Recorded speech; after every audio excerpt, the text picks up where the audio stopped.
Sana mpenzi mtazamaji, and of course kama kawaida we always discuss various issues and touching on agriculture, and just right on the mid-morning show we are discussing about food loss and food waste, and of course I'll be expecting some of your comments and feedback, what you think about our topic of discussion. Na pia on set we have a different guest coming on.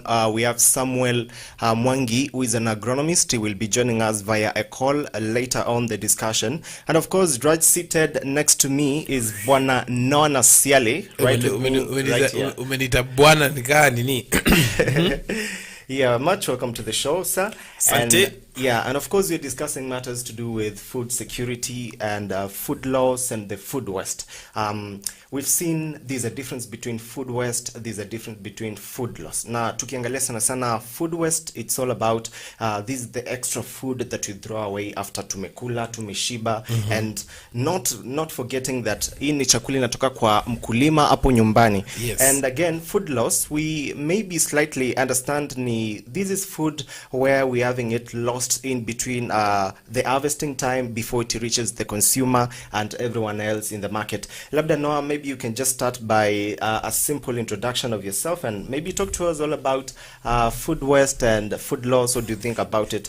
Now, so far we've seen like 1.3 billion tons of food are thrown away like yearly. So what do you think about that? Well, for those who don't know me, I'm a breakfast host and also a farmer, 15 years counting, just about to start the 16th year. The issue about food wastage and food losses, I think it's an issue that we bring it on ourselves. We bring it Why on do you say ourselves so? because we already know what is happening. We know that there's a big disconnect between the farmers and the market. Yeah. There's a difference between the farmers and the market, but the market is always available. But even when you go to the market, the amount of food that has been lost when they're being packed or unpacked from the trucks is crazy.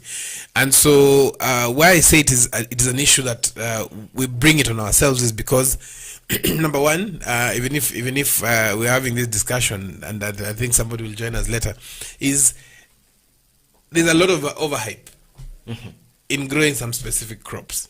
You know, there's already an overhype in growing some specific crops. So if you say that the farmers have to plant tomatoes, it's because somebody has to sell those seeds. Okay? Yeah. But if you look at it back in the village, how much food is being wasted? Very, very minimal. Quite a lot.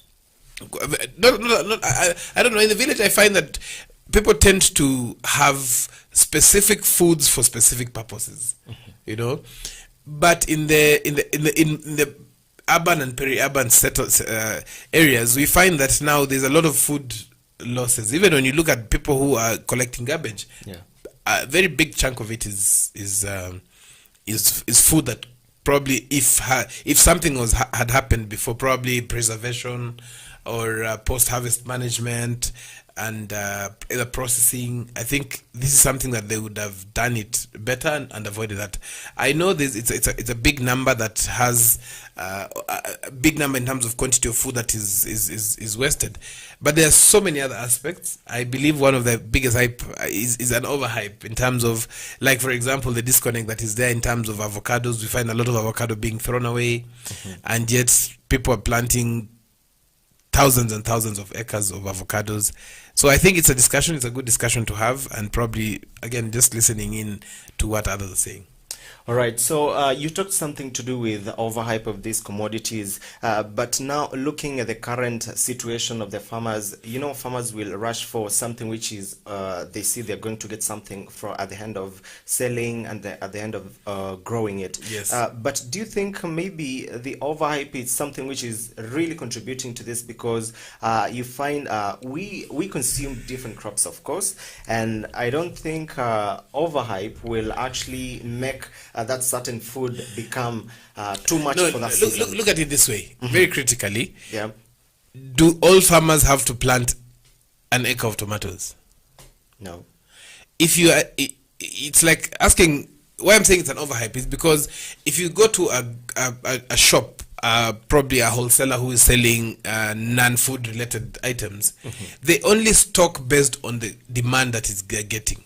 You'll not get somebody who it's in probably in March and they've stocked. I used to do some side hustle that was about branding, you know. So we would only stock items to be branded based on the demand that we are getting, you know. Yeah. And so in case there was demand, we would go to a wholesaler, buy the stuff, more t-shirts and stuff to come and brand.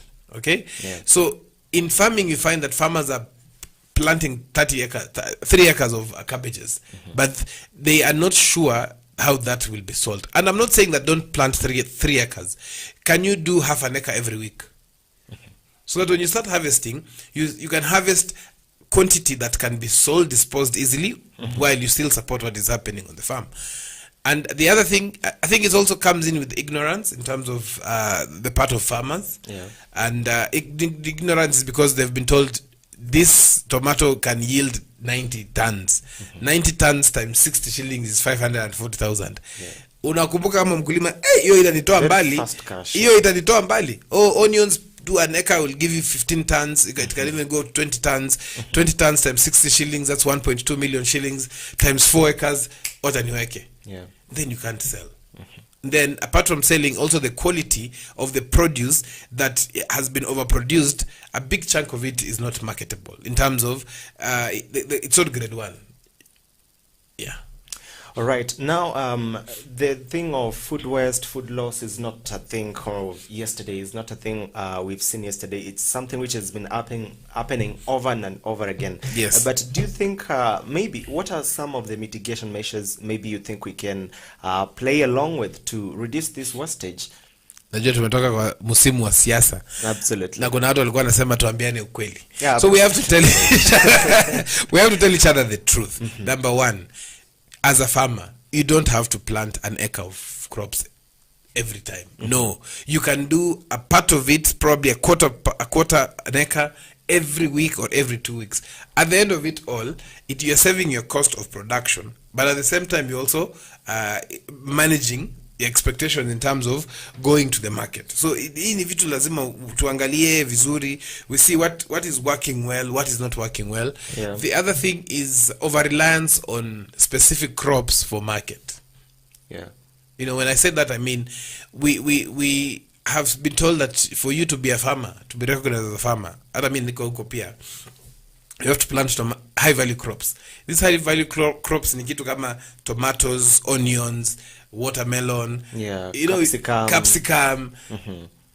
Spinach. Name them. Let me ask you, The list is how much endless. capsicum can you eat?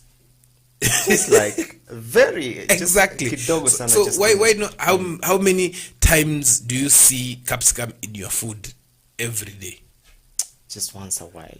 That tells you that produce cannot be overproduced unless you're doing it for kama watu wa betting, ile unasema weka yote pata potea. You know, weka unasema nini kuwekelea? Yeah. Wamewekelea. But you can't do that in farming. You will become poor. You will close that shamba and sell it. Yeah. All right, and thank you so much. That is very interesting and sharing insight on that. Now, how does food loss and the food waste affect our climate? Because actually, we've seen the climate transiting. It has not been the same over the years. We've seen sometimes we're having rainy season, other times the rainy season might skip.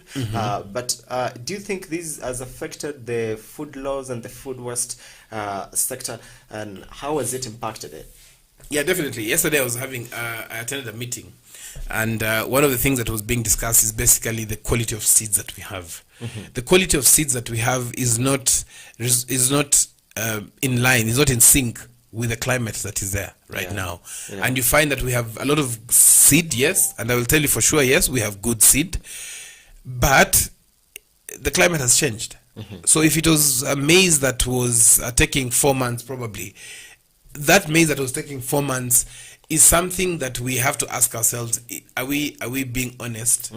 Because there's no more rains that can sustain maize for 3 months in the farm, you know. So can we get new seed variety that is drought tolerant and can take still that 3-4 months, but still yield properly. Because you see, the problem is that when you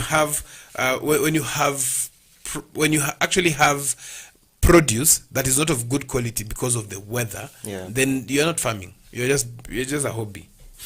Absolutely. And just to, there is a certain sentiment someone just sent on Twitter, and it says that when you look in common sites and posh places, you find like these people have fruits trees, and the fruits end up rotting on the trees.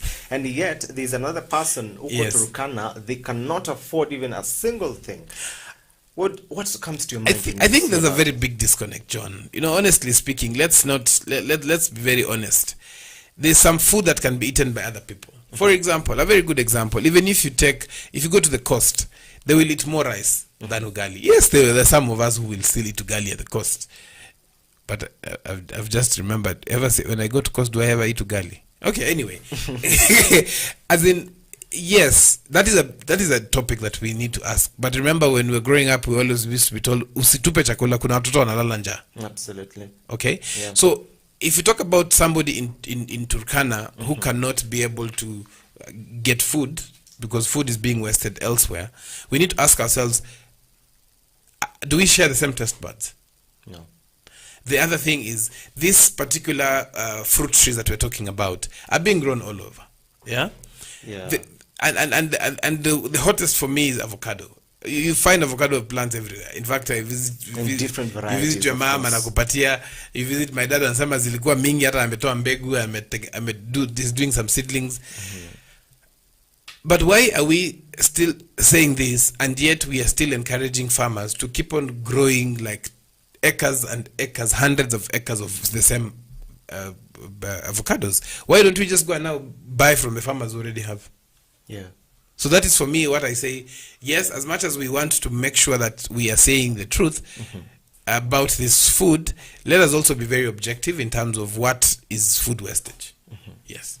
All right, and thank you so much. That argument forms our basis of this conversation at this point. And of course, we are going for a quick commercial break. We'll be back much with more to discuss about the food waste and food loss, of course. And when we come back, and of course, we'll be getting to that information, and of course, an interview with Samuel Mwangi, who will be joining us just in a few. Meanwhile, bye for now.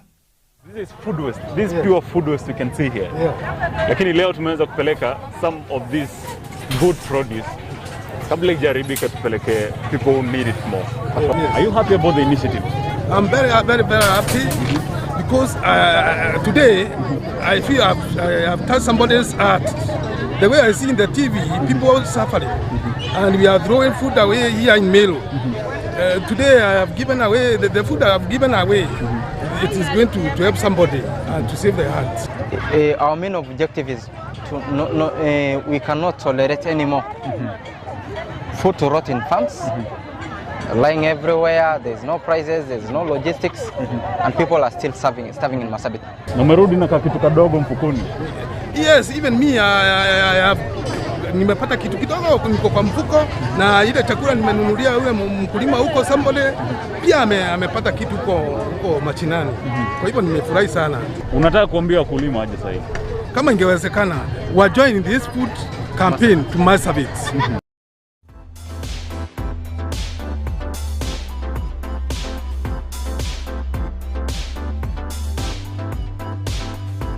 This is the Mid-Morning Show with Noah Nasiali Kadima.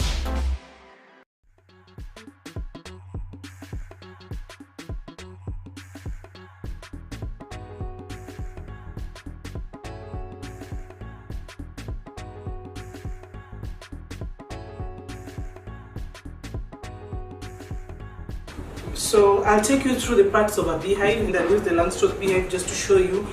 Even if you decide to use a carpenter, what a carpenter should give you to be able to make a proper beehive. So as I mentioned earlier, this is the Langstroth beehive, and we have one with the deep super and one with the standard super. So the components are basically the same. So if you look at this is a brood box. A brood box is where the queen lays the eggs. This is where the colony lives. And this is where, when the queen, here we do not find, this is where the queen lives, And here we find 3 types of bees inside. We have the drone, we have the worker bees, and we have the queen. The queen will lay the eggs here, and the colony will multiply in here. But then the worker bees will move up to be able to store the honey, which we will harvest. Normally we do not harvest honey from the brood box, because that one, whatever little honey is there, we leave it for the bees to consume. And then again, it's mixed with a lot of pollen and wax, so we really don't like harvesting it. In between the brood box and the super box, we have a queen excluder. This, you should ensure that the queen excluder is even. And again, it has to be galvanized so that it doesn't rust. Just as the way Noah had mentioned earlier, that sometimes you get these frames rusty. We also have the plastic queen excluder, which you have an option of acquiring when you're buying the beehives. So after you've seen what is inside the brood box, I have to put this down here. Our brood boxes come, that's a frame. And all frames are fitted with pure beeswax inside.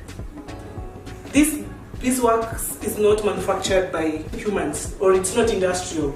This is manufactured by the bees. You will see how we even process it and then put it in the hives. So all the frames, all the frames here, 1, 2, 3, 4, 5, 6, 7, 8, 9, 10, 11 frames, are all fitted with pure beeswax. And then again, there's wire that supports the wax. So the wax is well fitted in the groove in here to support the beeswax. So this is what will attract the bees in the hive. So after that, there's a queen excluder. We have queen excluder. The queen excluder is placed when the colony is full, when the hive is full of colony and you want to place your super box. So you'll come and place your queen excluder. Fits perfectly on the brood box, as you can see. And all the holes are uniform and the wire is galvanized. And then after that, you'll come and place your super box. This is a deep super, as I mentioned, because I get questions, why is that box so big? So you come and place your super box. That's when you place the super box, you place the super box when the brood box is already full. The frames are being built, the bees have built the frame up to at least 9 to 10 frames. 9 to 10 frames, because those are 11 frames. So after you place your super box, you make sure it fits correctly, it fits right. Then you come and place your roof on it. You come and place the roof. It's very vital to have a roof that is well fitted.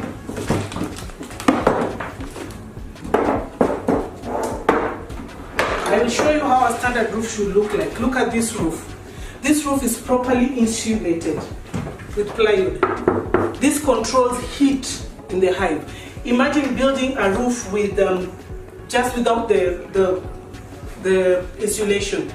The heat that is retained in the hive will be too much. So that if you look at the roof, well made, fit on the hive. Perfect. So that's how a complete hive should look like. Whichever way you decide to go and get your Langstroth beehive, please make sure whoever is making your beehives meet those simple standards, and the most key is getting the dimensions. If you just zoom inside this hive, you will see the spaces in between are equal. There's no big, there's no small. The top bars are the same. Both, if you check, the brood box and the super box are fitted with pure beeswax, and the embossed cells are for the African bees. Just the right size for the African bees. All the frames are embossed. All the wax in the frame are embossed. And please remember, keep in mind, it's pure beeswax, and that's how you'll be able to attract your hives in the beehive. I know you'll ask me why the 2 different colors. Green is our corporate color, that's why we use it. But any reflective color can be used to paint the hives. This one was an order that we had done previously for a customer who preferred to have the hive in its natural form, to see the wood. In its natural form, as you can see, this timber is treated. The moisture content is below 13 in this timber. Very key again when somebody is making for your beehive. So if you notice, for durability purposes, we had to treat this timber for termites to keep off the termites and being attacked by other insects. This one, as I mentioned, green, any reflective color you can use. You can use white, you can use yellow, you can use lilac, you can use purple, those reflective colors. And the bees are attracted to this bright color. So as already explained, this is a Langstroth beehive, well made. You can also contact us if you're interested in keeping bees and acquiring a Langstroth beehives. We are located on Mombasa Road, along Kiangombe Road, right behind Ramtons. First go down on your left. And you can also call us, reach us on the telephone numbers below the screen. You can call us on the numbers you are seeing below the screen, and you can also visit our website www.apicultureventure to find out more about what we do, how we work with farmers, and just to see how we can work together to make beekeeping a better project and get some food for you.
This is the Mid-Morning Show.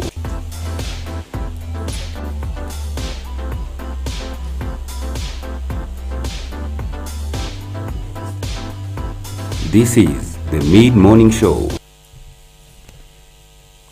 And of course, welcome back to the show. It is exactly 26 minutes past 10 a.m. And of course, thank you so much for keeping it mid-morning right here at a Farmers Media.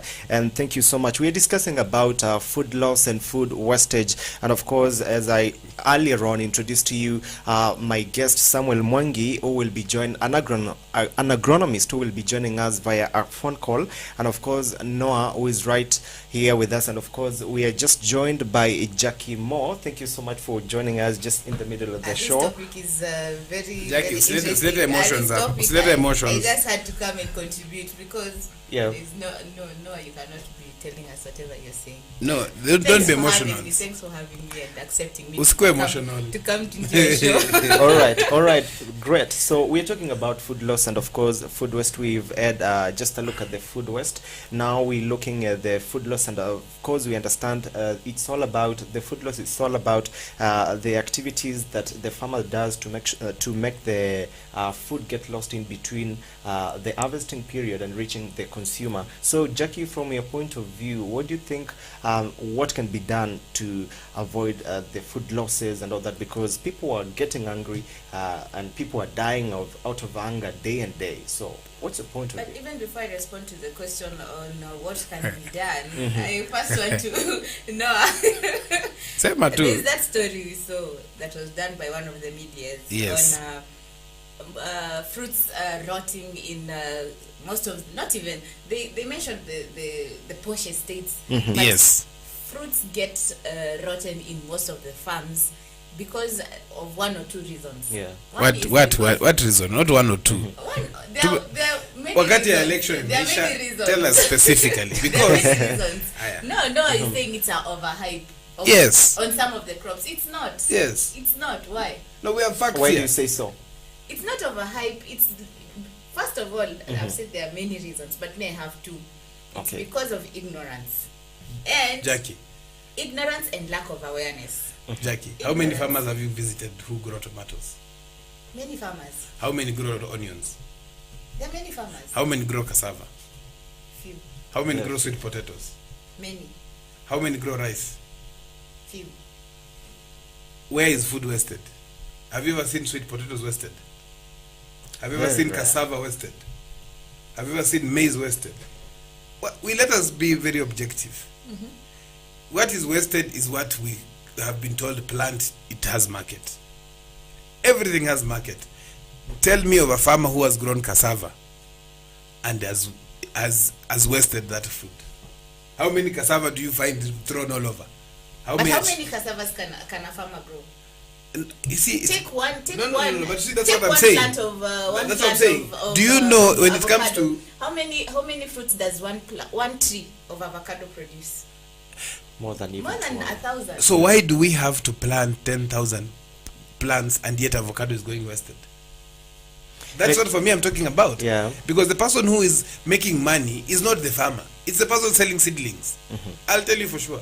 Yeah, we can The say person who's that- selling seedlings yeah, is the one who's making the money. yeah. So wewe unaenda unapanda miti 10,000 alafu unaanza kuuliza ndiko nataka soko. I'll tell you an example. Yesterday I just posted this because we're looking for cassava farmers. I just posted this. Look at where farmers are saying. I am, where is it? 15 acres ready tuber for harvesting. Ana soko. Aya. Kuna mwingine hapa amesema hapa any links in the talk to. Hao watu unasikia cassava farmer in Kakamega. Because this is something that it can be produced from the farm. Hautapata kuna cassava imemwagwa mahali ati imeisha.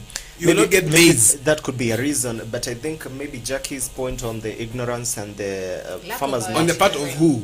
on On the the part awareness. of the farmers. Based on what? Just expound based Yes. on what? Ignorance. Okay, let's So take you're- an example of so you're the manipulated. portion. No, I'm not manipulated. I'm not manipulated. No, I'm saying the farmers are I'm giving an manipulated. example of, like me when I was growing up, we had 2 avocado trees. Yes, and that's what. And they were producing a lot of And- avocados. and those were You enough. Eat and eat and you get tired. And So you Even just share fall with the down. neighbors and So all pause that. there, and that was enough. Sindio? It was more than enough. So why are you farmers being told to plant 10,000 acres what you export? Because Zico improved. Me when I was growing up, we were not eating half avocado. We were eating different kinds of avocados. Are you trying to And say? right now, there is no reason for me to eat the usual avocado that I used to eat when there's an improved variety of avocado. Can I surprise The you, same Jackie? thing with mangoes. Jackie. Why should I eat the small green mango? Yeah. And there's an improved Lakini kulikuwa sweet. now that you've mentioned Big kulikuwa na kautamu fulani hiyo. Kwa sababu kale kachili. Absolutely, it cannot be compared with the. But see, recent- so when you yeah. say ignorance, because me, I want to understand that ignorance is on the part of who, the farmer, and ignorance based on what? On part of the farmer. Let's not look at the farmer in the village. Let's look at this farmer in the in the posh estates. places and In the the estates estates. Those and are all not that. farmers. Those are people who bought land, and part of the landscaping was a fruit tree. So how will you call that? That one is They not own ignorance. They own that. That is not they, ignorance. They own that home. Yes, they own it, but that's not The ignorance. reason why they are ignorant is they're still farmers, Noah. No. See, women plant, they have their hamburgers, the kitchen garden. They're still farmers, Ama.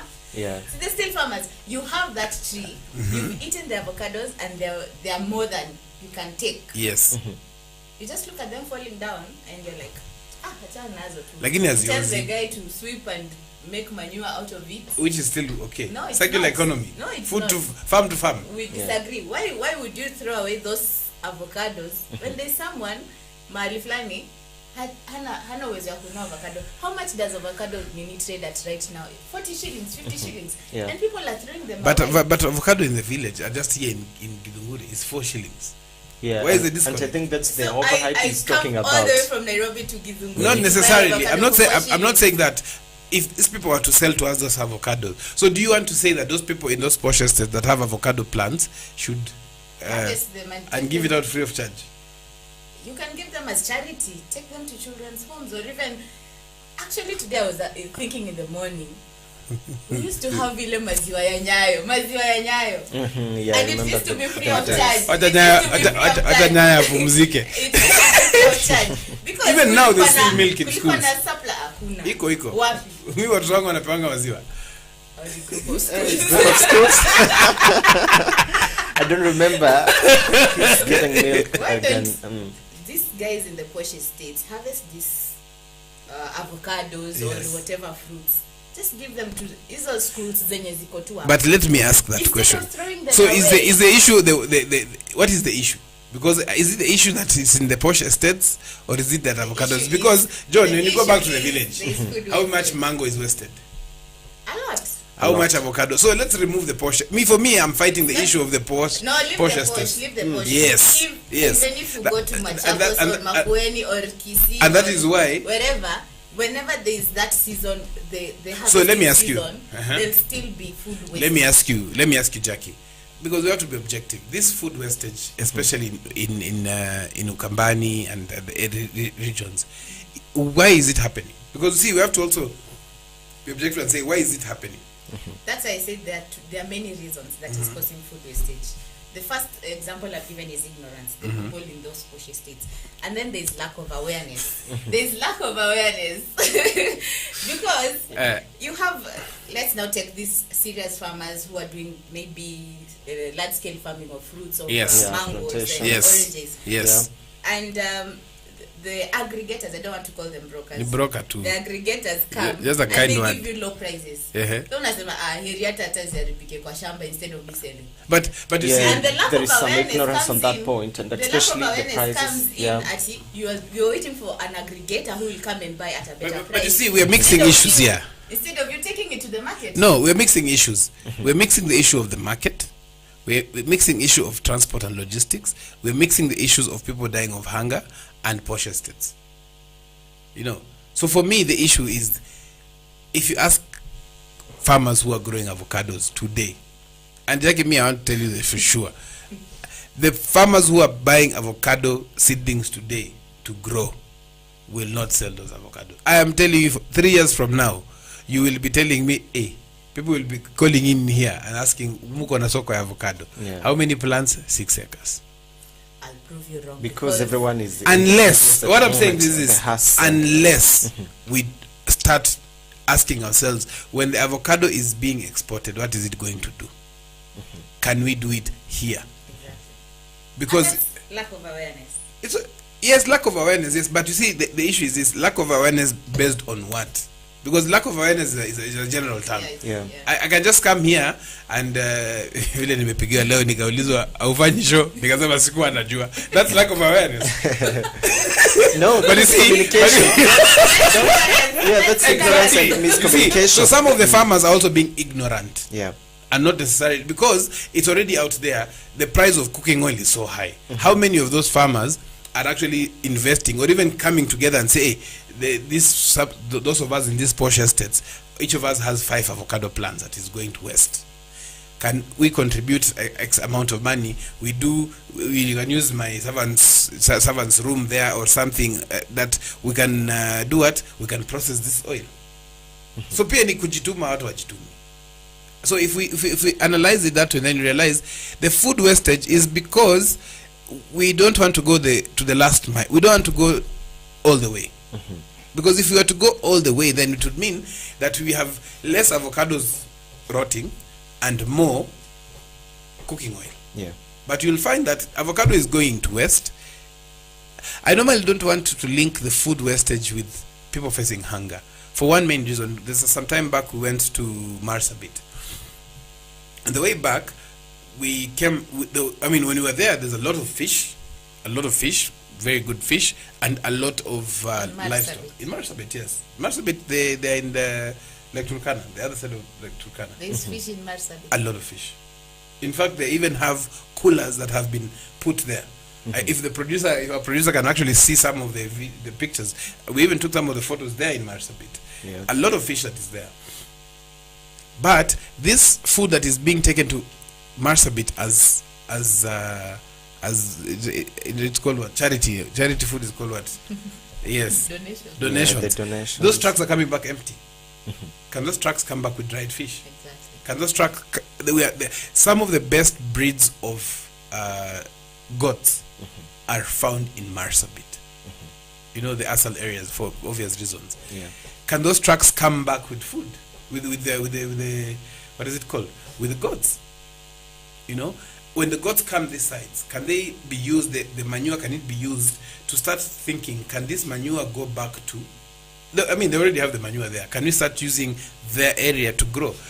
But to go back to the point I want to address is, we ask these guys, by the way, since we're bringing food, can we bring for you food that you don't need storage but it can last longer? Things like pumpkins. Walituambia, my friend, hiyo hata hatujaiona. In that county, Marsabit County. Funny thing, they have the really- fish, yeah. but they're still facing hunger. Are you getting this? This disconnect. Yeah. So it's the same as having avocado tree and still not using it important. So for me, the point I wanted to land is just, let's not mix food wastage and people facing hunger, because probably our taste buds are not the same. Yeah. Okay. So if you take bananas, Okay. Yeah. if you take bananas County, from yeah. Kisii because it's excess, Yeah. and take to Mumias, watu wa Mumias watasema tumekula tu kasnaka, tunangoja ugali. Sure, absolutely. And people They need something in Kisii tangible. are throwing the bananas because wao wameshiba. Yeah. You get the scenario. So let us be very objective and ask ourselves, why are we what do we want to solve by bringing up a story of posh estates having avocado and look what? My friend, in Ushago, look what is so much, mpaka barabara iko yellow. But no, Whether it's the same that's, yellow. for me, I think probably the county governments and the national government is also failing, like all of us, because Not national government. Basically, it is county government because we lack information on all these things. I tend to think information is there. The only thing is that the people who are giving out this information are giving out in pieces. Yeah. And then those who are consuming that information are going to the wrong sources. That is why you find there's gutter press. You get? That's why you find this gutter press. And by the way, if I remove this thing, if I publish something and a story and say 7 things you did not know about Jackie, number 5 will shock you. Yeah. People will click it. Absolutely. But if you go and write a story and say Jackie is a presenter and all these people, very few people will click on that. Absolutely. So it is I've just thought like someone from Western. Let me not say it. All right. Yeah. So at the end of the day, for me, I tend to think that we have to do something more than just telling a certain story. Yeah. So like you feel like the food wastage story was far-fetched? I'm not saying so far-fetched. Bring up a story that has an end goal. Don't bring a story that creates not really tension, but posh estates. There's lucos and avocados. Lucos and avocados are all over. You know, being in posh estates is just It's just one thing. They're all over, but But we need to ask ourselves then. So what next? Yeah. Because the thing I was trying to raise, the point I was trying to raise is, I can give an example of Rwanda, Yeah. where during the first week of every month, all shops are usually closed, and there's usually general cleaning of the whole country. And during those general cleanings, they usually told grow fruits everywhere along the streets. And even when you're walking in Kigali City, you can pick a mango, or you can pick an avocado. You don't need to buy. That's a way of handling this food loss and wastage. But now considering now in mnajua tu Kenya- mnajua tu Rwanda nani yuko huko. And now in our case here, But scenario sasa in Kenya, it's different. Hakuna ati you can see the avocados in someone's house and you can't enter. Hakuna hata, you just walk on the streets and you can pick a fruit and eat. But probably we can also do it in a different way. Probably introduce community markets where you tell people if you have an avocado in your farm and all this. I'm not saying the story was not aired well. I think the story was fine. It was probably a light bulb moment, but probably it didn't land properly, because it would have said, if you are in posh estates and you have this, we have this, this is can we be able to get from you? You can donate that to this area or something, and not really donate. can that be processed or something like that, you know? Because even some of the avocados that are there, honestly, I prefer the fuerte avocados and not the At the end of Hass. the day, most of the food is being wasted in many people's farms, and it's not because that people need to come out and tell them that by the way you can give us, and then Let me ask you, Jackie. we'll take it for you to No, manage. for me, So I'm what do you saying, think maybe should be done? or what is causing that food wastage in farms? Food wastage is partly ignorance on most farmers, and the ignorance comes because they lack awareness. Probably they got into that kind of farming not knowing what to expect. Noah has planted cabbages, 75,000. 75,000 cabbages. It took me Big 6 number, years. big number, It sure. took me 6 years to plant. Nilikuwa napanda cabbage kwa nursery na ngoa. It took me 6 years to plant cabbages on my farm again. And then where did they go? But you see, that's what I'm saying. You cannot find me planting 75,000 cabbages again. Why do you Because say they didn't so? have the awareness. No, I'm saying. You are sure when I plant this, I'll get this. But somebody But you told are not me. prepared. Somebody told me, and that's why I'm saying it is an overhype, because sometimes you go to, and I'll take. By the way, we'll take this as an experiment. We will actually go to an agrovet and tell the agrovet we have come to buy seeds, but we want seeds for cassava. You'll see that guy. You'll just ask all of us just separately. You just go and ask. By the way, I want some. I have 50,000 shillings. I want to grow something that can give me money. I am so sure 90% will give you tomatoes, onions, They're watermelon, obvious, capsicum. Because that is the business model. Hii ni kitu utauza haraka haraka mtu atengeneze. How much of that tomato go to a dumping site where food has been dumped? Yeah. What is the percentage? So it's a scenario. There's ignorance, but there's also Kiswahili is very Just put it the way it Karibu should niseme be. na shembetang. Just put it the way it should No, be. as in, it's ignorance, but sometimes I say ignorance is. I'll use more of an experience. Experience is the best teacher, but it's the best teacher for fools.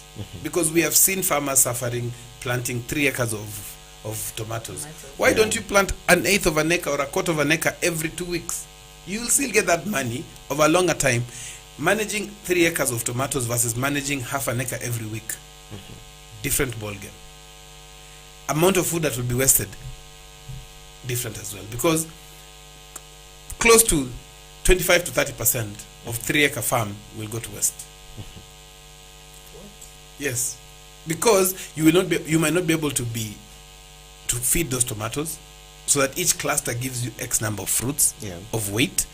But you find if you do a quarter of an acre or maximum probably an acre, and say I'll do an acre, after 1.5 months I'll do. So transplant leo na acre ingine kwa nursery. So that as I do that, nikianza kuuza hii ingine itakuwa imeanza kutokezea. You get the scenario? Yeah. So when you talk about ignorance, we have to be very specific, because I've been in this game for 15 years, and I'll tell you for sure, I don't think tomatoes, onions, watermelon, and capsicum is high value crops. It's bogus. It's just for the cash and the fast money, right? It's just benefiting the person selling the seeds. So Yeah. now, when you start saying that, are you trying to tell farmers to stop growing? I've not said that. Where will we get to the tomatoes? I'm not saying that's what Sure. that is a disconnect. I'm not saying stop. Yeah. I'm just saying, if you look at, you do not get maize wasted. True or false? Because we have these cooperative societies, people join cooperatives, and maize will be sold to the cereals board. And of So course, you're it's not a seeing it staple wasted. food. Yeah. Which one has more demand, tomato or maize? Maize. Automatically becomes high value crop because it has higher But demand. how long does it take on the farm? You can take ugali, I'm telling you for sure, you can take ugali and boga without tomatoes. Absolutely. But you see, people are looking at these crops that are fast growing, and you get your cash, grow something And else. move on to the next thing. Or maize, you can take up Maize to 8 takes- months and you're waiting. No, it depends where you With are. no other No, it also crop depends where you are. Hmm? And the food wasted is not wasted in areas that have what is it called? It's not wasted in areas that crops take longer. It wasted in areas that crops takes a shorter time. If I plant an acre of maize and take care of 22,000 plants, and you plant an acre of tomatoes, I will make more money than you in 3 months. Yeah. Green maize takes 3 months. All right, thank you Tomatoes so takes much 3 for really discussing that very issue. And of course, those joining us right now, you can be part of this conversation on Facebook and of course on YouTube. You can send in your questions and comments, and of course I'll be sampling them. Now, moving to food loss. You've heard about the food loss, and of course there is more attributed to the food that is lost in after harvesting, maybe just due to poor handling and the transport, logistics and all that. For you, Jackie, what do you think maybe we should do to reduce this food loss? Because actually it is something that has stayed in the farm for quite a while. It has used your time, your money and all that, but we find it's getting lost, especially at the point where we're getting it to the consumer. So what do you think should be done? Probably what I can say is we need to have, I usually point out on the county governments, they need to come up with strategies of how farmers need to handle post-harvest management. Like here in the Talk just here. Yes. Most of the onions and the tomatoes, mostly tomatoes, they go bad like on all year round. Yeah. Because Talk is known for tomato farming. And Jacqueline Coin some other time was like they're putting up a cold storage building to store the tomatoes, and probably they put up a value addition on tomatoes. And I think some of these things, even if we can handle food wastage, but we cannot handle again, food loss. Jackie, we cannot control food loss. You see because what? If we talk about value addition, But value addition, this processing is guys, usually Jackie, very before you expensive. continue, It's very expensive. remove value addition from farming. In fact, detach kabisa. I know about. Okay, let me ask you a question. I mean, with all due respect to Bidco are not farmers, Sure. but they're supplying us with cooking oil. They have the machinery. That's what You I'm can saying. imagine No, a I'm planted saying. canola. No. What I'm saying is, where will I get- why I'm saying separate is because a farmer is a producer. The one The on other one ground, is a right? manufacturer. Totally different. Separate them kabisa. No. That is why I we're cannot exporting avocados to China. I cannot- You want to tell me China cannot grow the avocados? They don't have space. What do you mean they don't have space? I was actually They talking have to space. somebody yesterday. They have space for I was actually making talking to machines. somebody yesterday, and they said that Zambia has Yeah. leased out close to 20, subject to confirmation, 20 to 30,000 acres to Rwanda to grow. Okay. You get scenario. So if you look at it very critically, manufacturing and production are two separate things. Very separate. That is why we have tomato paste coming from China and we don't have tomato paste being made here in Kenya. Because cost of Absolutely. production. I'm trying to get the point, because we are trying to find a way of controlling food loss at the farm. Food loss at the farm is basically what I am talking about. Do not grow beyond what you can sell at any given time. But again, Don't- How will yeah. you know? How will you know? But again, no. Do- You do see, an it's all eighth about of- the handling and the final logistics and the transport to the market. I totally agree that. But for example, I have planted 3 acres of. You know, one thing that farmers don't do is that we are hyped. Tunaingia tunalima, tunapanda vitu. But if you look at it very critically, how much food can you sell as a farmer at any given time? Grow that one. Because you are looking at your market. Umeangalia soko yako. So if I am in a place called Namanga, I need to look at how many people around here can buy my produce. Before I even take transport niende BC, I'm just in Namanga. Let me grow that consistently, so that every time that people want tomatoes, whether the price is high or low, I am controlling kuna watu wanakuja wananunua kwangu. But if I make a mistake of producing more, then challenge ya transport nipeleke Bisil kuna mtu ametoka Moya ameleta hapo, nipeleke Kajiado, nilete Kitengela. I'm using time, money, broker wanaingia, so I give up. Absolutely. Whatever happened to the cooperative societies and farming groups? Politics entered. That was the only thing. The political wing used the cooperatives to manipulate farmers, because they knew if I work with this cooperative movement, I have this. Kuna disclaimer. Kuna disclaimer.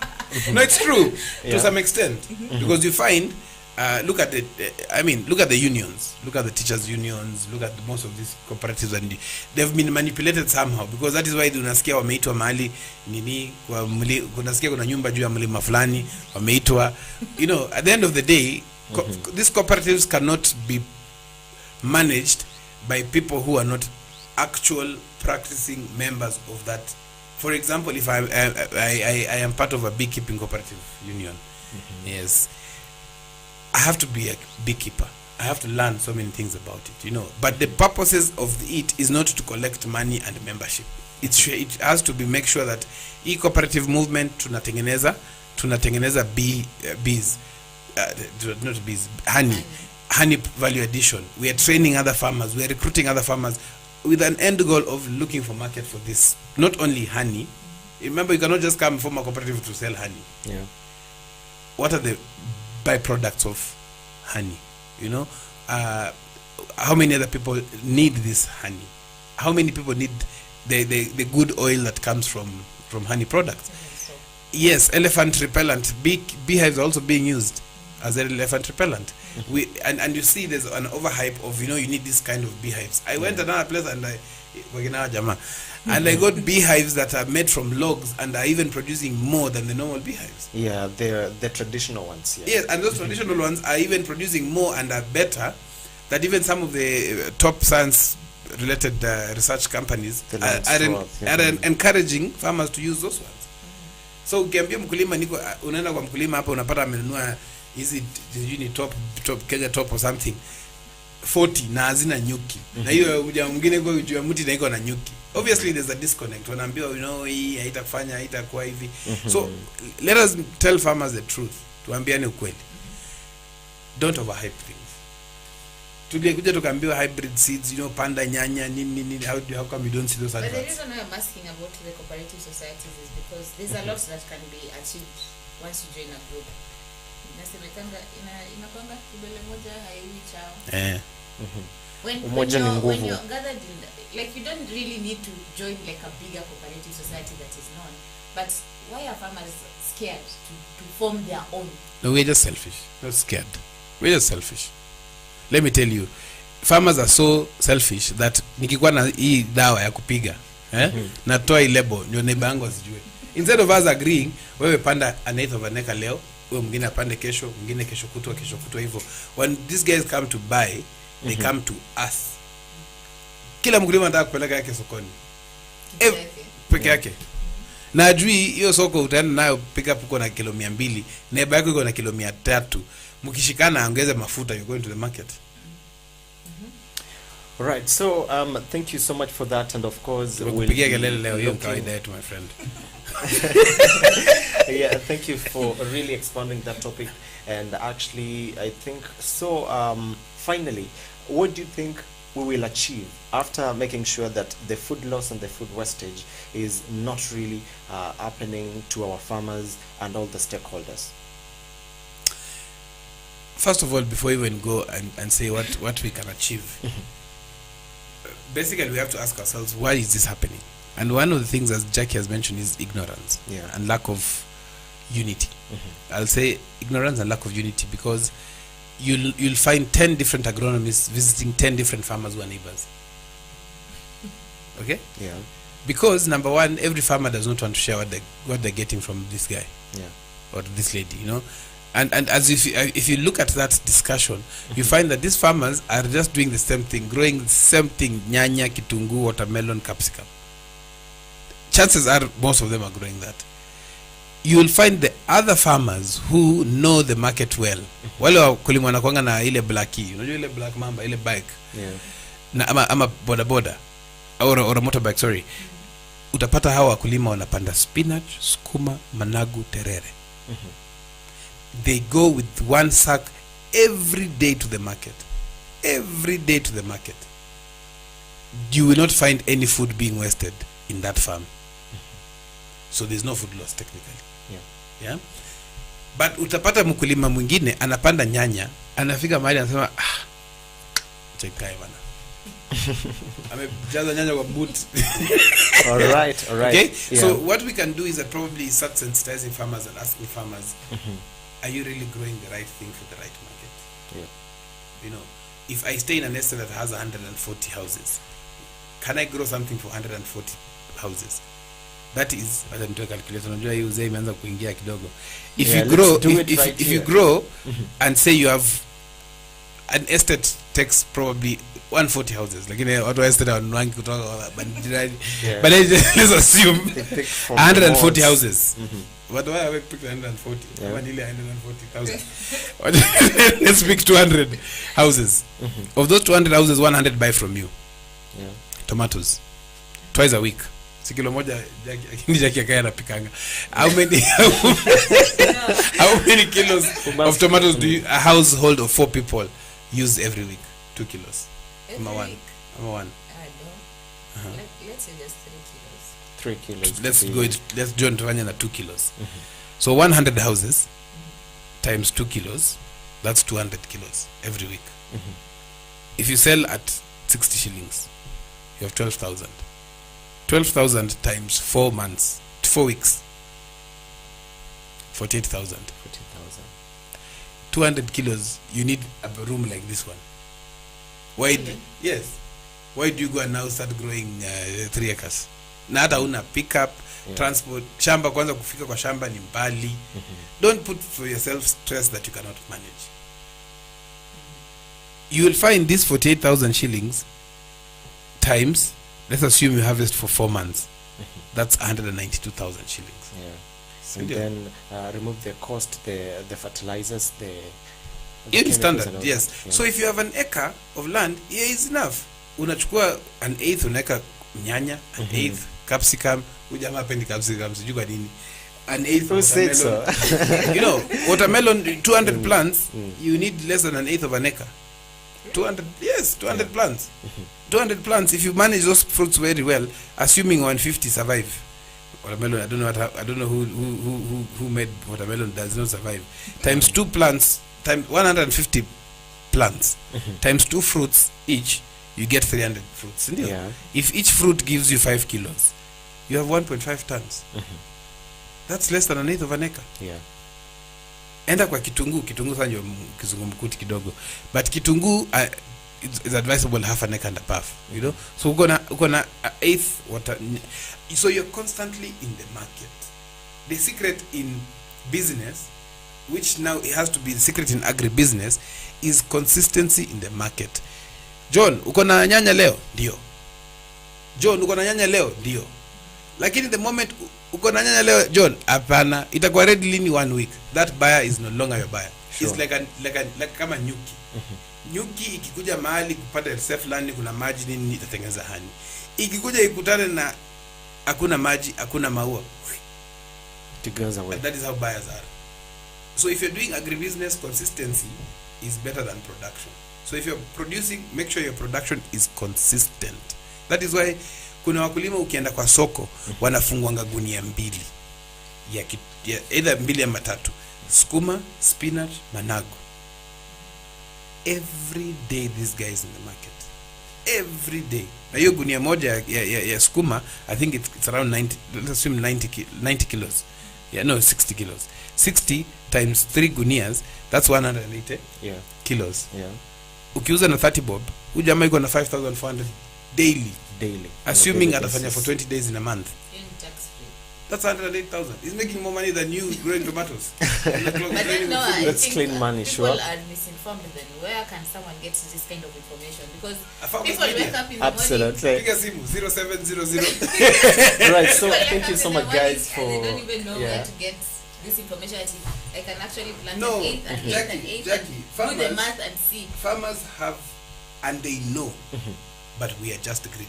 Yeah. Unaangalia, if We an eighth don't of want an to share acre information. can give me 108, then you go na 2 acres. So if this can give me this in a week, if I do it in 3, and you cannot manage that, You cannot manage. that's the problem. Yeah. We all want children. Mimi mama yangu alikuwa anasema alikuwa anataka watoto 10. Mimi nimekuja hapo kidogo lakini kama siwezi ninasema wacha tutulie kidogo, let's manage this, you know. So and then you get somebody who does not have somebody a farm manager or farm supervisor ana knowledge. So ukipeana hiyo vision, hakuna mtu ataki kuonekana ati me I grow I talk to many farmers. If you ask them what do you grow, very few say I grow managu. They want to say I grow tomatoes, capsicum, watermelon.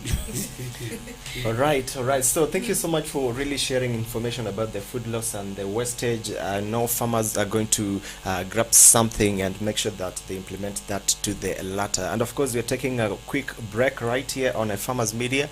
Keep watching, and of course, we'll be back with AgriBiz Outlook. Thank you.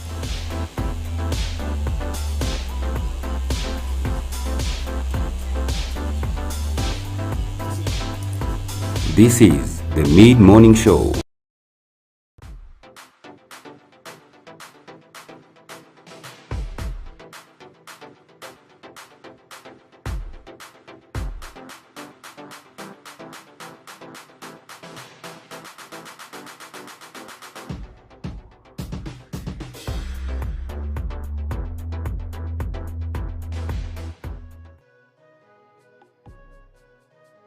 Papai ni moja ya tunda mashuhuri kwa kiasi kikubwa nchini Kenya. Pia tunda hili linaweza kuwa na faida mbali na afya katika kukuza uchumi wa mkulima wa zao hili. Pia linaweza kuwa chanzo kikubwa cha pesa za kigeni kwa kuuza nje ya nchi. Uzalishaji wa papai nchini Kenya ni kwa kiasi kidogo ukilinganishwa na mahitaji ya watumiaji. Hivyo inahitajika nguvu zaidi katika uzalishaji wa zao hili. Zao hili limeshamiri kote nchini kwa kutoa mavuno bora. Ungana nami niweze kufahamisha bayana na kwa undani kuhusu zao hili la paipai.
This is food waste. This is pure food waste you can see here. Lakini leo tumeweza kupeleka some of this good produce. Kabla ijaribika tupeleke people who need it more. Are you happy about the initiative? I'm very happy because today I feel I have touched somebody's heart. The way I see in the TV, people are suffering, and we are throwing food away here in Melo. Today I have given away the food I have given away. It is going to help somebody and to save their hearts. Our main objective is to we cannot tolerate anymore food to rot in farms, lying everywhere. There's no prices, there's no logistics, and people are still starving in Marsabit. Na umerudi na kitu kadogo mfukoni. Yes, even me, I have nimepata kitu kidogo, niko kwa mfuko, na ile chakula nimenunulia yule mkulima huko Sambole pia amepata kitu huko machinani. Kwa hivyo nimefurahi sana. Unataka kuambia wakulima aje sasa hivi? Kama ingewezekana wa join this food campaign to Marsabit.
This is the Mid-Morning Show.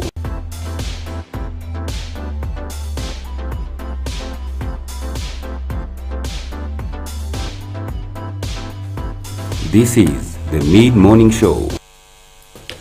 Alright, welcome back to the program. It is exactly 10 minutes top of the hour at 11 a.m. and thank you so much for keeping it a Farmers Media. It is the mid-morning show, and of course we're discussing about the food loss and food wastage towards food security. And of course it is a discussion that is getting heated up, and of course will be joined later on the discussion by an agronomist by the name Samuel Mwangi, who will be sharing insight about that. And of course, before we get deeper into the conversation, I would just like to look at the Agribiz Outlook news that are trending currently, and of course with our panelists who will be giving some insights on the same.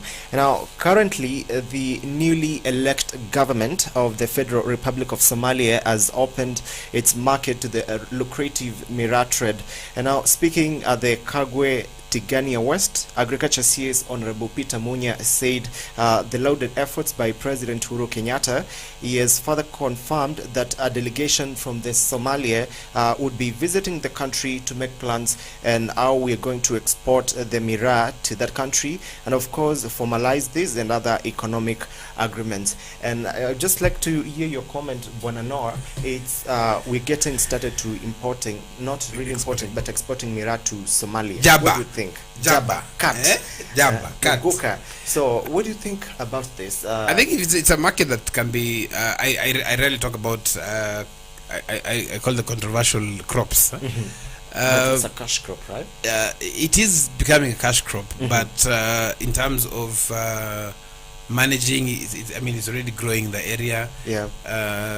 I think the chances are, if it is generating revenue for the farmers, let it be in an organized way, so that there is more than just the money, and probably beyond production of the product.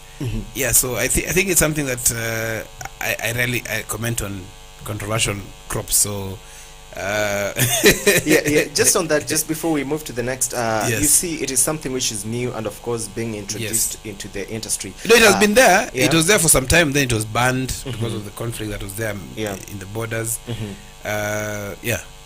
But now that we've seen President Uhuru Kenyatta rallying behind it, do you think now it's time for farmers to really now start doing it at the moment? Because They're doing it. They're already doing it in I mean, I've been to the areas that this crop grows, and they're doing it. The only thing that probably they can now transform it and make it into a bigger way of doing it, probably in terms of the harvesting. We see those cars plying the route coming from Meru going all the way to Mombasa, and how they're driven, probably having controls of such things. Yeah.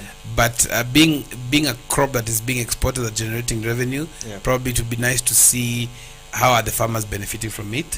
What other things can they be able to do with the money that they're getting? Because it's huge. It's huge. The money coming from that is huge. Yes. All right, now moving on. Now Kenya rolls out innovation for rural transformation, and now among 3 countries in the region implementing a project that is strengthening the knowledge and innovation in the ecosystem for inclusive rural transformation and livelihoods in the Eastern Africa. It is a project which is being carried out in Kenya, Uganda and Rwanda, and it's geared to achieve sustainable agricultural livelihoods and rural transformation by fostering and inclusive of innovation environment. Now, just on that, before we move to the next story, looking at the ground and so far where farmers are now, do you think it is something which is going to be adopted by farmers and adjustable with these innovations and rural transformation? Yes, the only thing that I look at innovation and rural transformation from a very simplistic way of view. There's no need of making it into something huge, something that adaptation becomes hard, because any innovation that you come across or you develop as a developer, as an innovator, what matters is the end user of that particular solution. So that has to be factored in. We have seen quite a lot of even mobile apps for farming, but since data might be expensive, then you find that people are not using it. So it has to be simplified so that the common farmer can be able to adopt, but not just adopt. They have to see how they are saving money using it. All right, thank you so much on that. And now just to our last story before we get deeper into the conversation all on food loss and food wastage. The Kenya National Chambers of Commerce and Industry and Dubai-based event organizer exhibitors are set to host an agro-food park exhibition which seeks to scale up growth in the country's agribusiness sector. And now, according to Julius Opio, the Nairobi's chapter chairman, the event is part of the chamber's commitment to enhance inter-county trade by helping local small businesses interact with foreign countries and also tap into the technological process. It is an event which is set for a 3-day expo, and it will happen on September 2nd to the 4th in Nairobi, and has attracted investors from various agricultural chains, including agro, dairy, and poultry, and the grains, the storage, the food, flavors, and all that. So it is an agro food park model, which is of its own kind, but of course happening in Kenya, just as it happens in each and every year. So according to you, Noah, what's the main impact of these exhibitions and these trade shows and all that? Do you think it's something which is really impactful to farmers? Anything that farmers can get more information from is impactful. The only challenge with some of these exhibitions and trade fairs, as we saw one that passed, we managed to go there as a team, is that even the locations where they are is not a place accessible to farmers. Absolutely. And then something else, that some of the trade fairs are actually B2B, more of business to business, and not business to B2C, sorry, in terms of the customers being the farmers themselves. But again, it is a scenario where if this can be simplified so that a farmer does not need to travel to Nairobi for an agri-tech or an agri-function, and it can be done in the devolved counties, that would make sense. Yes. And then the innovation or whatever is being showcased has to look real. Sometimes, All right, thank you so much on that. And of course, we'll be getting to look at the most trending stories as we continue with the program. Now, back to the food loss and waste. It is a big challenge in our time, and of course, in this 21st century. So, in the next coming 5 years, what do you think will be happening if we continue with this management of the food? And you can imagine how times are at the moment. Let me tell you, John, something. We cannot continue the way it is, because history will judge us harshly. when I say history will judge us harshly, is because this particular topic that we're discussing has so many other factors that contribute to that. Remember, food security is not just about having food, it's about having affordable and safe food. Yeah, and accessible. Yeah, so affordable, accessible. So food has to be accessible, number one. The other one has to be affordable, number two. Then apart from that, it has to be safe. Yeah, because that's food safety. The losses that we are seeing might not be because of that, of food. So you might get a place that is food secure, you know, but you find that it is not, we are still getting losses. Okay, so when you talk about this, we also need to factor in that we are living in dire times in terms of climate change. So this calls for adoption of the climate conditions that are there. I was seeing in California the other day, they have told the California governor has actually said that do not water your lawns.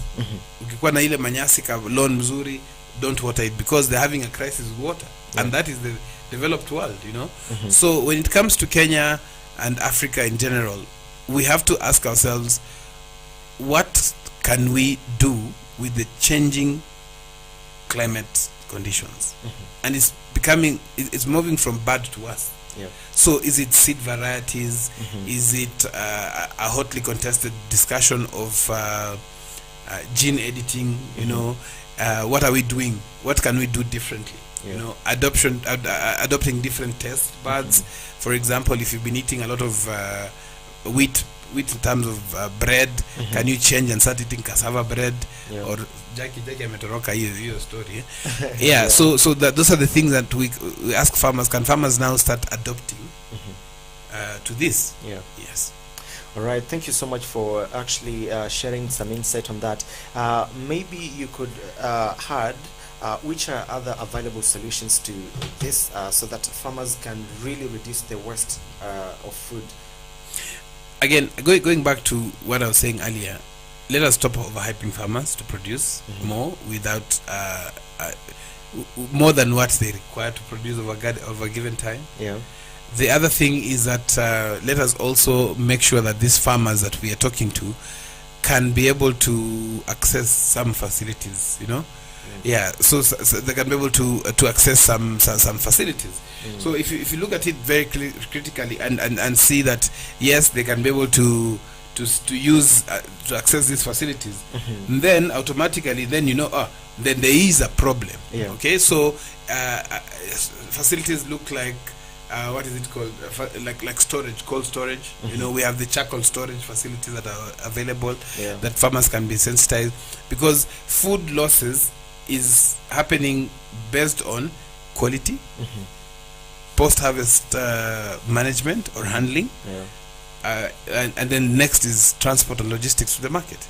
Okay, so if we can be able to go around that and see how can we be able to bring these farmers closer together. Jackie had started the discussion, and can we bring these farmers and tell them, by the way, can you share a facility, a storage facility? Can you share a pickup truck to go to the market? Can you go back into all the cooperatives that we had? In that way, then we can start telling farmers, these are the solutions that are available. This is who is providing these solutions, and you can be able to tap into this with little resources. You know, the challenge is that everybody starting a cold storage wouldn't make sense. All right, and just on that, before we move maybe to the next thing, maybe have you heard of a food recovery hierarchy? Maybe as a company that maybe could be set up to make sure that the extra food, the extra, let's say the maize, the produce could be utilized, maybe to and value added, to make sure that it's not going to waste. Maybe we could have them as animal feeds, poultry feeds. Yes, that's what I stand. Think about the circular economy in agriculture, where we call it farm to farm, so that whatever is going into waste is not thrown away, but it goes back into making probably fertilizer. You know, you can go and make compost with it, Yeah. and that compost becomes healthy soil for your farm, and that means that the next crop you use, you plant actually is a better crop. Yeah. So for me, I'm a strong believer, and it's something that I'm also practicing farm to farm, in that there's no loss. Yeah. That becomes part of now the compost that we use. Yeah. Yes. All right, thank you so much on that. Just getting to look at our trending stories. The World Food Organization, the Food and Agriculture Organization, in collaboration with the county government of Kisumu, has initiated programs that aim at promoting poultry keeping among smallholder farmers in the region. The organization is out to bolster agricultural production as a strategy to ensure food security, promote alternative income streams for Kisumu County. Now, Noah, looking at Kisumu County, and of course, which is a county that focuses more on fishing, what do you think will be happening now that they are having poultry keeping and all that being introduced into that? Kisumu and Western Kenya is a huge market. Number one, you find tomatoes coming from where going there. Yeah. But one of the things that we can also do, but the disconnect again is that fish in Kisumu is even more expensive than fish in Nairobi. Very interesting. So what can be done from the short experience that I've had in farming is sensitizing farmers to test their soils, because their soils are also acidic, and their soils. So testing the soil, correcting that soil, start growing crops that are being consumed, because you'll find tomatoes definitely in Kisumu. Yeah. It's a fact. You'll find onions. Can that be grown there? You know, so that is one angle that you can look at. The other one is sensitizing, because you cannot even over-sensitize farmers on growing their own crops. It is something that is there. But at the same time, we also have the port that is the airport that has been opened, where cargo flights can land and can land and take off from. You know, so those are the ones that we can be able to start asking ourselves, what can we do with that? And we've seen some farmers in going on the way to Homa Bay. Even in parts of Kisumu, they're growing chilies. You know, we've seen that actually the first cargo flight that took off from Kisumu Airport was actually exporting chilies. Okay. Yeah. So now when it comes to poultry, that goes back into the circular economy in terms of agriculture, in that the waste from poultry is manure ready for the farm.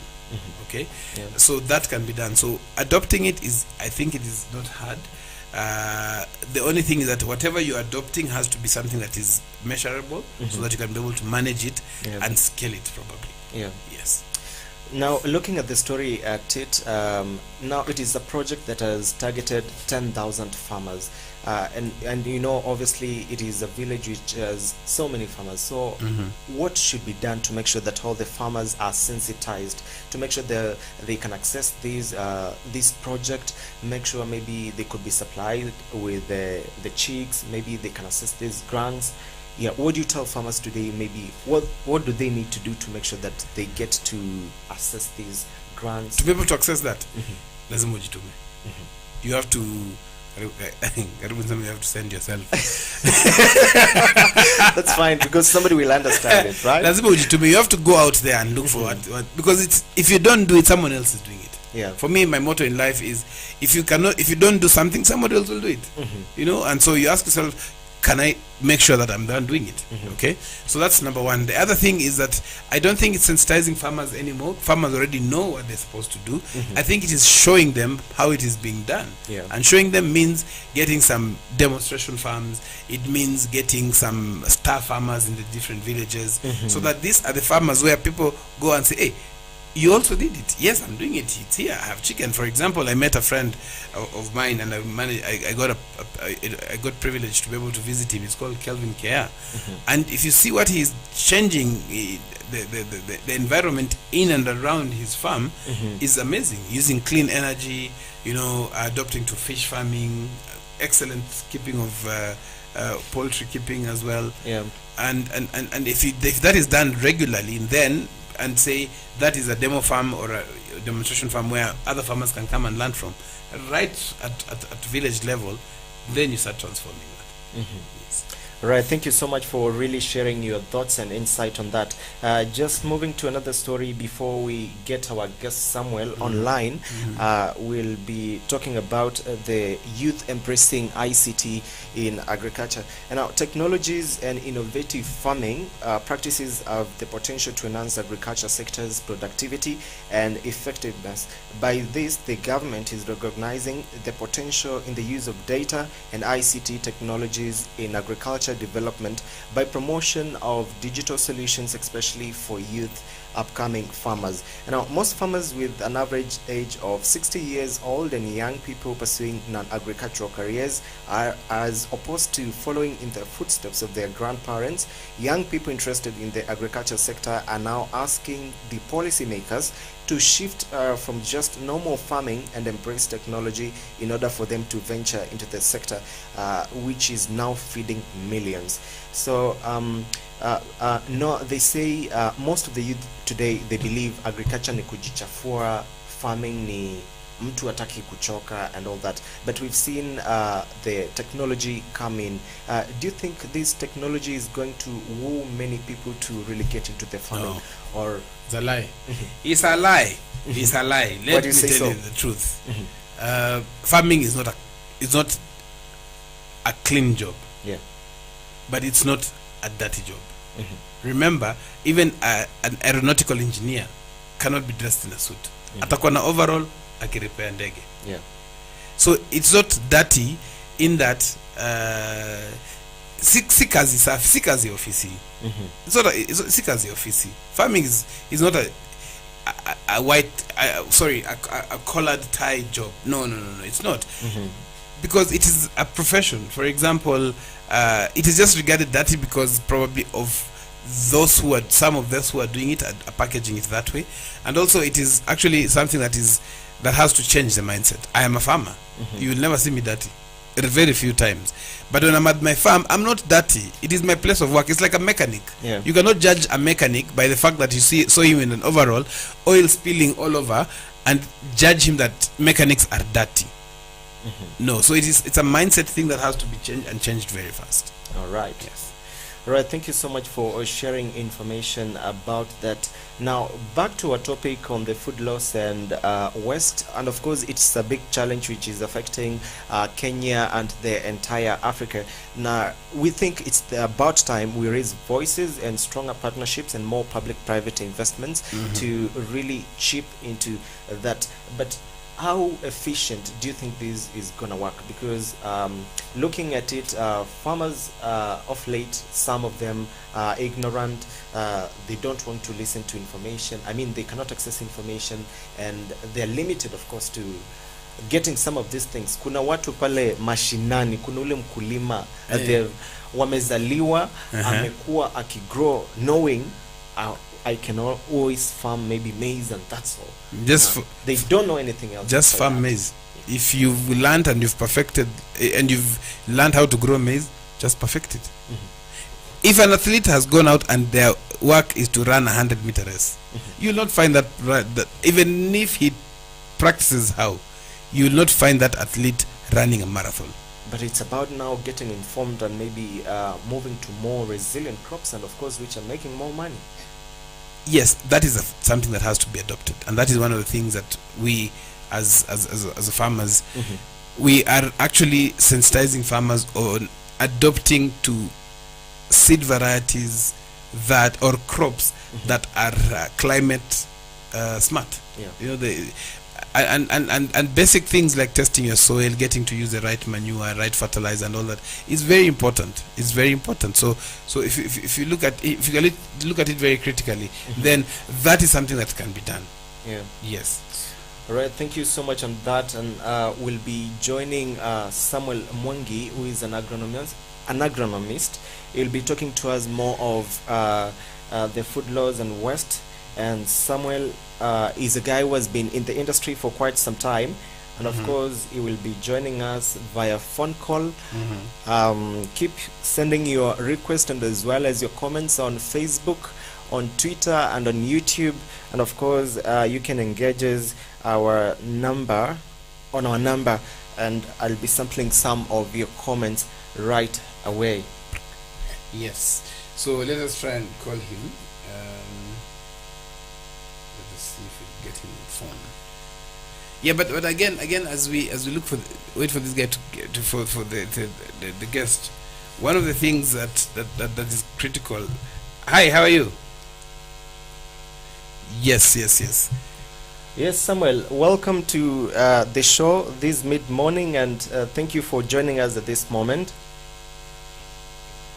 Yeah, Samuel, we're talking about the food laws and food waste. I'm sure it's not a new thing to you, and I'm sure you know this thing. So according to you, what do you think about it?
Papai ni moja ya tunda mashuhuri kwa kiasi kikubwa nchini Kenya.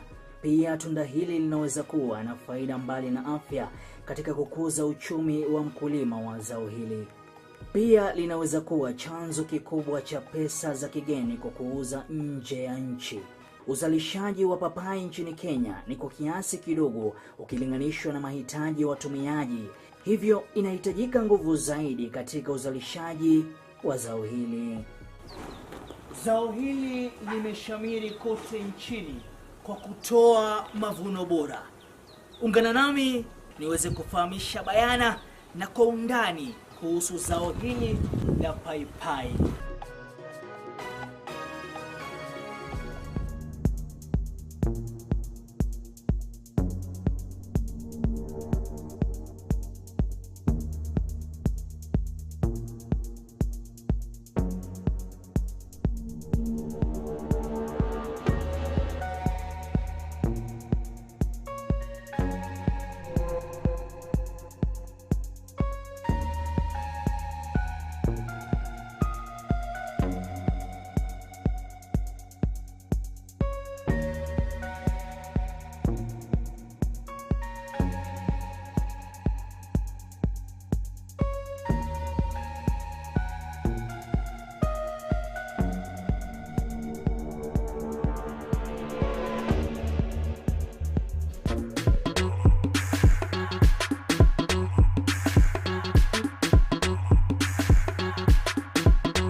Eggplant is an elongated shaped and dark purple fruit, and its leaves are large, ovate and slightly lobed. Eggplant is a perennial crop but grown commercially as annual. Eggplant grows best in well-drained sandy loam or loam soil. The soil pH should be between 5.8 and 6.5 for best growth. Eggplant requires a regular watering and steadily warm growing conditions.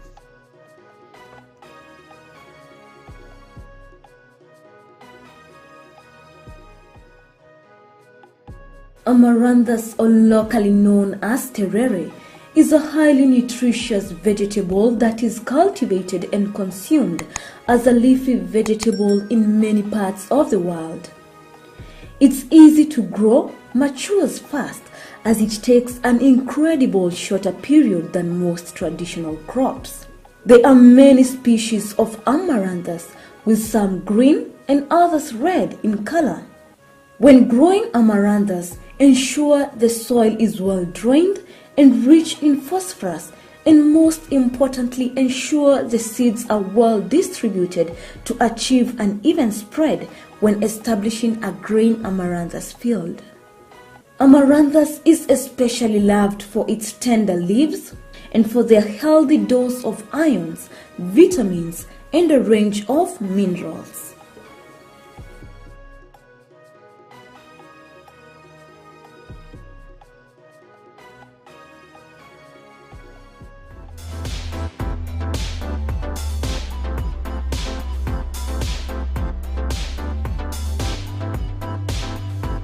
This is the Mid-Morning Show.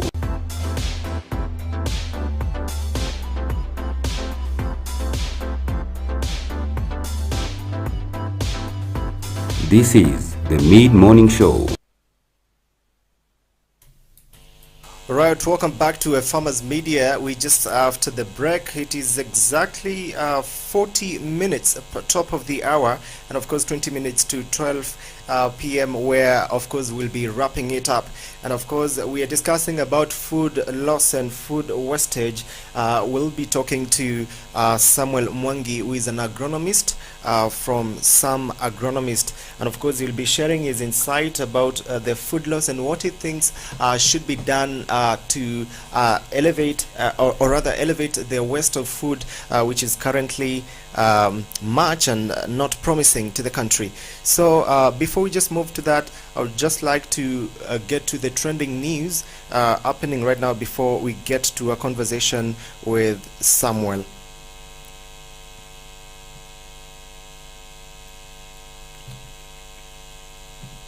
Lakini, let me ask you something.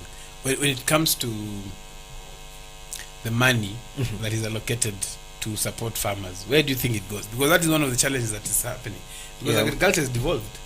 And you cannot say you've only devolved the production bit. No. And even some agencies from outside country, they really support some of these agricultural cooperatives and all that, but real in the ground it doesn't get to the common farmers. Yes, let's try getting.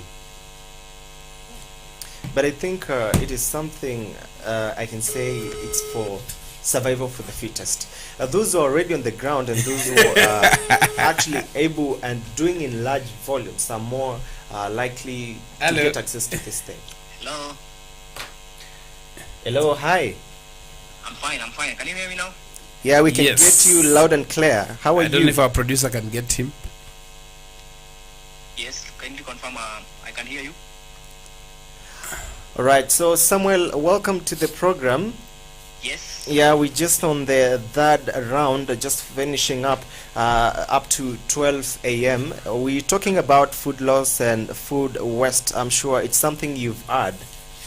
Yes. Yeah, just to begin with, maybe talk to us a little bit about you, and of course I've seen you running a company by Some Organics, Some Agronomist. Talk to us about that as we get much deeper into that details. Okay, thank you. First of all is to thank you for the opportunity. And my name is Samuel Mwangi. Professionally, I'm an agronomist.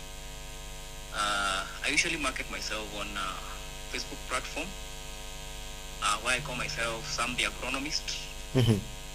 I also have a company that I'm just about to register and kickstart working.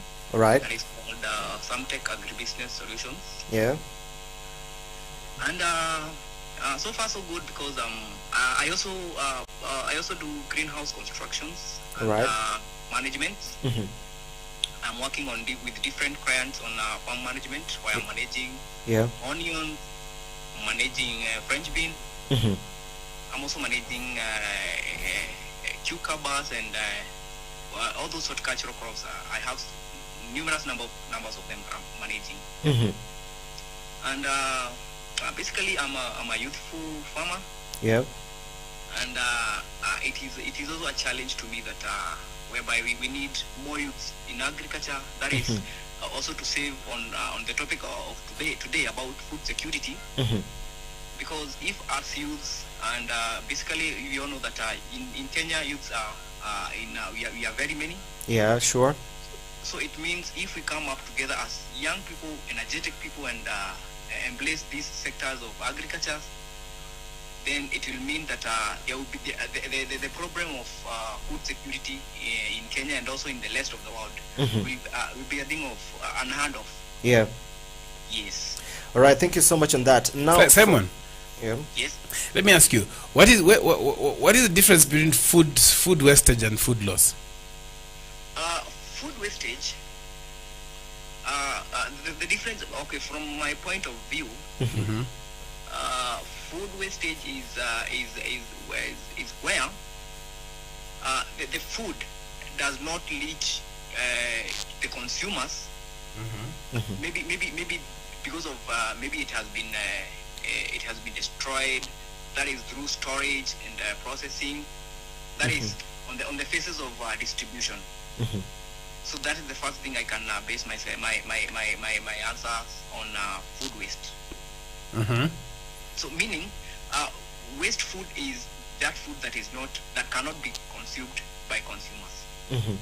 So that's why we say that food has been waste. What about the loss? Okay, food loss. This is where now food loss comes in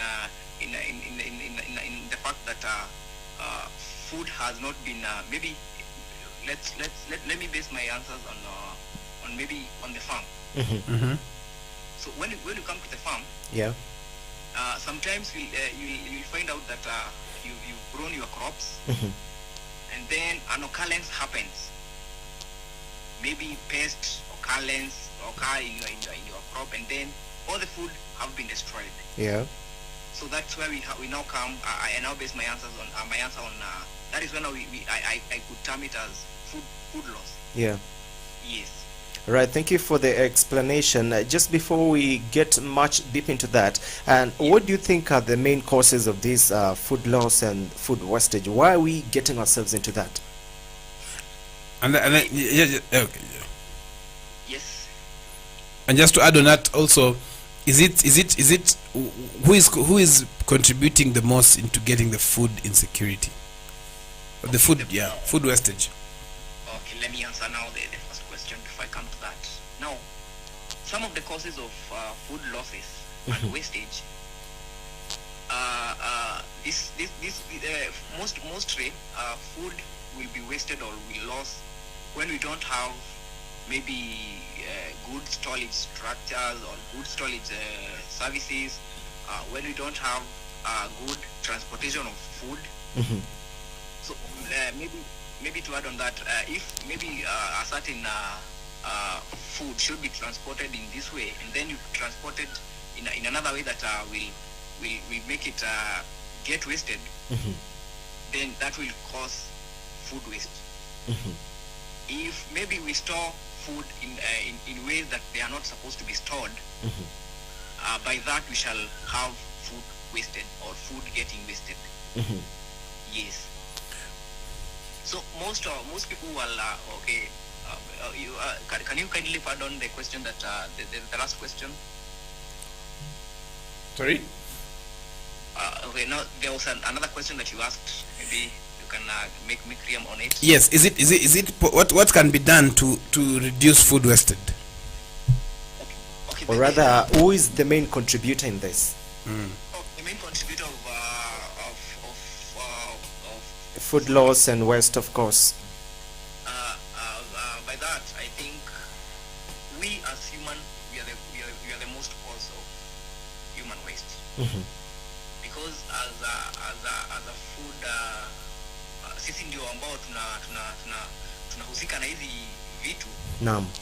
Kumaanisha sisi ndio tuko na zile njia zinafaa kufanywa ndio ile chakula isipotee ama isiharibike. So we as both consumers and the producers, we are the main cause of this food wastage. Yes, and I think this is because as a maybe myself, I'm an agronomist. Yeah. I'm in the front line to reduce this food waste. So I know and I have the ways that I should do before this food get wasted or before an occurrence of food loss happens. So in this way, how do as an agronomist, how do I avoid this? Maybe there is an occurrence of pests and diseases in my farm. Yeah. I think you'll understand I base my answers on as an agronomist and mostly on the farm. So how do I as an agronomist, how do I prevent this? Yeah. I should before now the food is wasted or there's an occurrence of loss of food. I'm supposed to take care of my crops so that they don't get things like diseases which will destroy them. Yeah. That's causing food loss. I'm supposed to come up with ways that will ensure that those pests are controlled on the farm. So Yeah. that there will be no occurrence of the waste. If it's a disease, I'm supposed to know which are the ways that can be used to manage the occurrence of these diseases. Yeah. So that there will be no food loss. So as an agronomist or as a producer, I have so many ways and that I'm supposed to work on so that it does not lead to food loss. So basically my point is we as the consumer, okay, now as a consumer, maybe you are the person who is selling them on the market and you are the person who is now buying my food, Yeah. now storing in the house. I'm supposed to know if it is these commodities that are bought, Yeah. this is how I'm supposed to store them so that they don't get wasted. Yeah. If you are the seller or those who are in the market, I'm supposed to transport my commodities in this way so that they don't get wasted in the process. So we the producers and the consumers are the most people who are contributing to food loss. Yeah. and waste. So Simon, you've said many things. What I wanted to find out is that which regions and which crops tend to have a lot of food wastage. Okay, the most food that are too much in the list of wastage. Yeah. These are the foods, for example, the perishable commodities. That's like tomatoes, onions, watermelon. What else? Watermelons. We have things like cucumbers and all that. So let me ask you, Simon, why do you think, as an agronomist, why do you think county governments are not doing anything to support farmers based on the losses? I think the reason most county government don't support this because in our sector, that is agricultural sector. Of late, there has been so many privatization. Things are so much on private sectors. Because as myself, as an agronomist, I so much find myself working on private sectors. More of the government should be in. Like there was a time I was working with the county government, and throughout my working experience there was no single day that I tackled on things like. Actually, I never had even one field of where the government is so much involved on these perishable crops, like you say tomatoes and all that. There's no single time that I had anything to do with them through the county government. So the only things you could hear about them is coffee and those tea plantations, and of course those are they are not they are the latter. They used to be done. So Simon, let me ask you a question that we've been asking a few farmers, yeah? Yes. Do you think the food wastage in things like tomatoes, onions, watermelon, capsicum, is it because there's a hype? As in wakulima wameambiwa tu ukipanda mtapata pesa. Do you think that is one of the reasons why we are seeing a lot of losses? Because we were discussing here earlier and we are saying you cannot get, it's very rare to get a farmer planting cassava and even looking for market. So is it that there was a misinformation on the part of farmers? Yes, I think I can say that there has been a problem because most Kenyan farmers nowadays are farming on what is giving them something in return. Yeah. So that is why when farmers are told that when you plant things like capsicum, you will fetch a good amount of money. Yeah. So that is when now you find most farmers will turn to capsicum production. And now when they turn to capsicum production in large numbers, that's when now you find that commodities become flooded in the market because so many people produced it. But the reason they produced it is because they were told, just like you said, they were told that at the end of it all, you will get this after planting that. Yeah. So that is something that is making this food get wasted, because if many people are or maybe I come up with an idea that if you plant cucumber now, during the month they will be harvested, they shall go for good prices. So in short, tunasetiwa. Yes, tunasetiwa because according to my point of view, yes, or what I usually advise my farmers, yes, let us not be timely farmers, because being a farmer, it's just like being in any other profession or any other business. Yes. Because if we all farm because at a certain time there will be this, then we are not good farmers. Because being a farmer is you are a farmer just like a shopkeeper. Because right now in the country we were experiencing high prices in unga.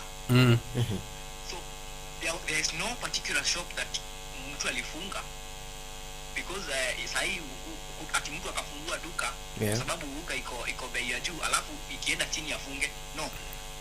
If you are a good shopkeeper, you'll always be a shopkeeper throughout. So what? So the same thing that should happen in farming. So what would you farm? In a perspective of ati nyanya wa mwezi huu zitakuwa zina fetch a lot of money. Why don't we farm like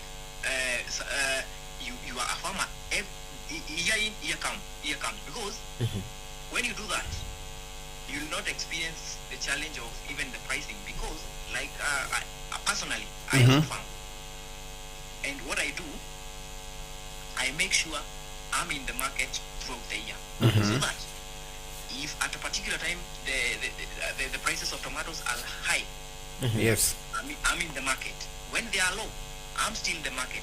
So at least I'll be able to balance the profit throughout the year. Yeah. Instead of now farming with the perspective of during the month of December, there will be money. Okay. So what will happen to most farmers? They will farm tomatoes in large numbers of farmers, so that they try to satisfy the price in December. Now, whereby you find out that December there will be overflooding of tomatoes, which will lead to prices and lost. Yeah. Yes. All right. Now, looking at food loss and the food waste, of course, it's a big challenge in our time, right? So, from your point of view, what are the possible available solutions at hand? So, the available solutions for food wastage and losses, I think the first one is the one that I've just talked about. Yeah.